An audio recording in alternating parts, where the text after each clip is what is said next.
La revue de presse est présentée ce matin par Elhaj Amadé Soro, que nous avons le plaisir de recevoir sur ce plateau.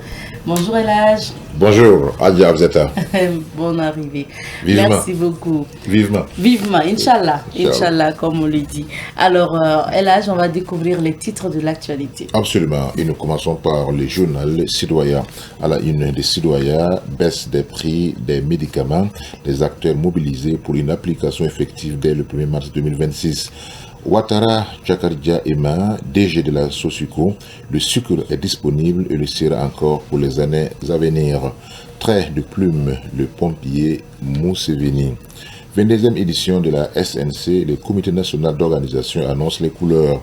Agence Faso Mebo, 710 VDP de la construction prêts pour bâtir la nation.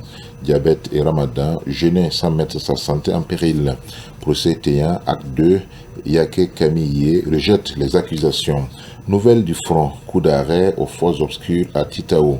Boutique façonnière à Tinkoudou, des produits disponibles à des prix étudiés.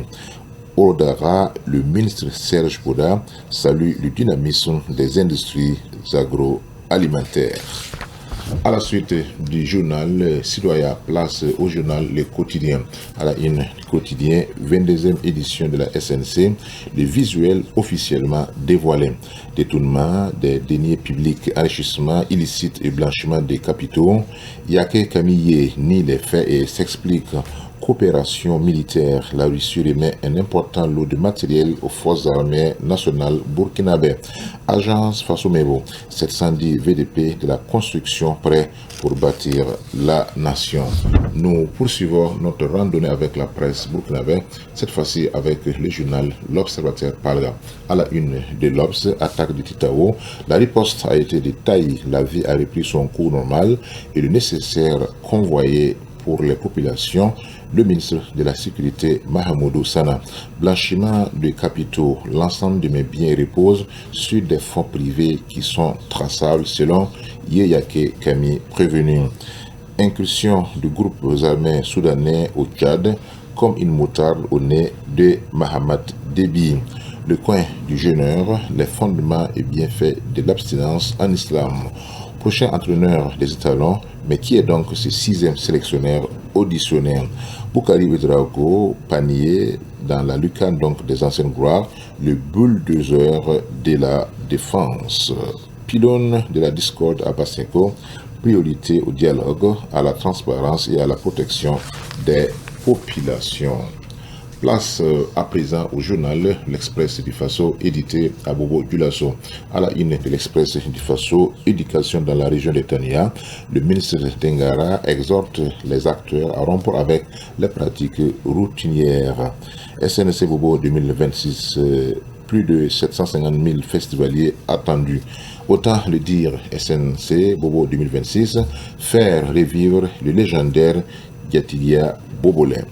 Professeur Tombiano à la communauté universitaire de Naziboni, faites en sorte que nos universités soient enviables. Vlé Fulbert Traoré, SP Konaref, le Burkina Faso compte près de 43 000 réfugiés et demandeurs d'asile. SNC Bobo 2026, jour J-60. Terminons avec le journal Le Pays.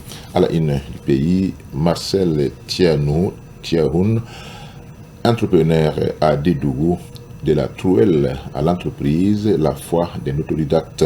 Révélation, affaire corruption du magistrat, le verdict attendu aujourd'hui. Sergi Sourou Sanou, 3 corps inconnus déposés à la morgue. Quel sélectionneur pour les étalons? Le meilleur profil doit être celui d'un technicien avisé du football africain selon Claude Romba, journaliste. Nous avons nécessairement besoin d'un entraîneur qui a du caractère, dit Jean B. Kambo, supporter. Procès Yekami, Laure Zongo et autres, les prévenus plaident non coupables. Info jeune, les préceptes du jeune musulman. Incendie de marché, une solution durable s'impose. Histoire énigmatique, les murmures de l'obscurité. Actu Sport, supporters sénégalais condamnés au Maroc, le roi Mohamed VI sollicité par le président Diomaye Faye. Merci beaucoup, Elage, pour ces titres.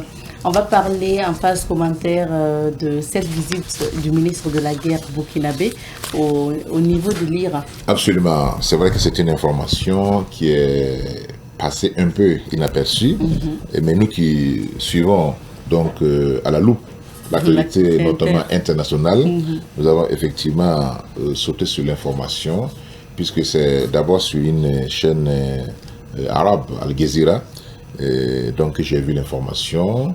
Effectivement, on était un peu surpris de l'audace diplomatique du Burkina Faso, car aujourd'hui, visiter un pays comme l'Iran, il faut quand même faire preuve de courage, parce que c'est un pays actuellement qui est sous menace de frappe américano-israélienne, comme vous le savez très bien. Il y a toute une armada de guerre militaire qui est actuellement déployée dans les zones territoriales, pour ainsi dire, dans le golfe persique et arabe, pour effectivement, dans la perspective d'une frappe israélo-américaine sur l'Iran. Alors si le Burkina Faso choisit cette période pour visiter l'Iran, qui est un partenaire stratégique pour le Burkina Faso, c'est d'abord pour envoyer un message, qui est celui de la solidarité du peuple burkinabé face à l'Iran, même si dans le communiqué officiel, cela n'est pas ressorti. Ça, c'est un commentaire des journalistes, parce que dans le communiqué officiel, effectivement, l'objectif de la visite, c'est de renforcer les liens entre le Burkina Faso et l'Iran. C'est également travailler à effectivement faire en sorte que cette coopération puisse être bénéfique aux deux pays, parce que nous savons très bien que depuis donc l'arrivée au pouvoir du capitaine Ibrahim Traoré, il y a un renforcement, donc une diversification des partenariats qui est devenu maintenant un choix important pour le Burkina Faso. Parmi les pays vers lesquels donc le Burkina Faso s'est tourné, il y a naturellement l'Iran. Vous vous souvenez très bien de la visite de l'ancien Premier ministre Kerem de Tambela en Iran. Il était même étonné de constater que l'image caricaturale qui est le plus souvent renvoyée de l'Iran par les médias occidentaux ne correspond aucunement à la réalité. L'Iran, c'est un pays vraiment émergent, c'est un pays qui a son mot à dire dans le domaine domaine militaire, dans le domaine technologique. Vous savez que c'est l'un des pays au monde qui forme chaque année des ingénieurs, dont la majorité constitue des femmes au niveau donc de l'Iran. Donc c'est un pays qui peut partager son expérience avec le Burkina Faso. C'est sûr qu'il y aura également d'autres informations, en tout cas d'autres échanges qui pourront avoir lieu entre la partie burkinabé et la partie iranienne. Donc c'est le ministre de la Guerre et de la Défense patriotique, le général de division, donc Célestin Semporé, qui a donc entrepris cette visite, et certainement il sera porteur également donc d'un message du président du Faso, le capitaine Ibrahim Traoré, à son homologue iranien. C'est pour dire que le Burkina Faso est un pays qui s'assume, qui assume donc son choix stratégique, ses choix diplomatiques, et cela donc s'est matérialisé par cette visite en Iran. Merci beaucoup, Elage. On va maintenant s'intéresser à la pensée du jour signée le PCA du Savane Média. Et la pensée de ce 24 février dit ceci.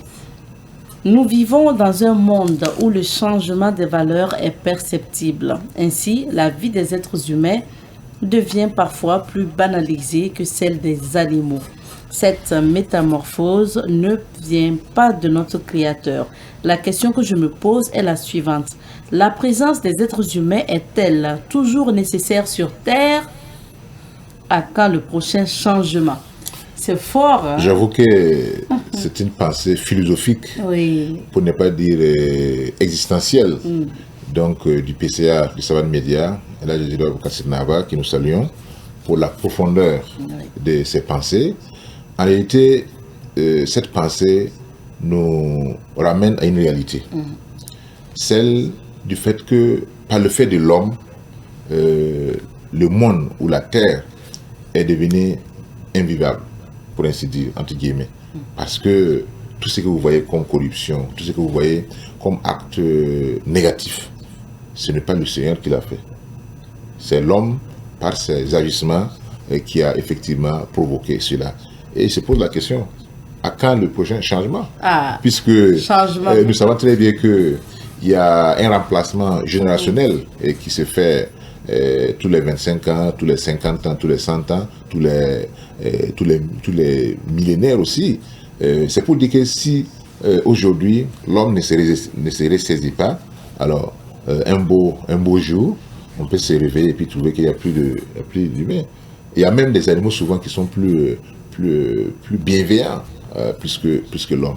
Donc c'est vraiment une pensée très profonde et qui nous interpelle tous, chacun, de voir est-ce que s'il a des comportements qui vont aux antipodes des valeurs sociales, donc de travailler effectivement à corriger ces travers-là pour que le monde soit un paradis pour tout le monde. C'est ça. Merci beaucoup, El Hadj.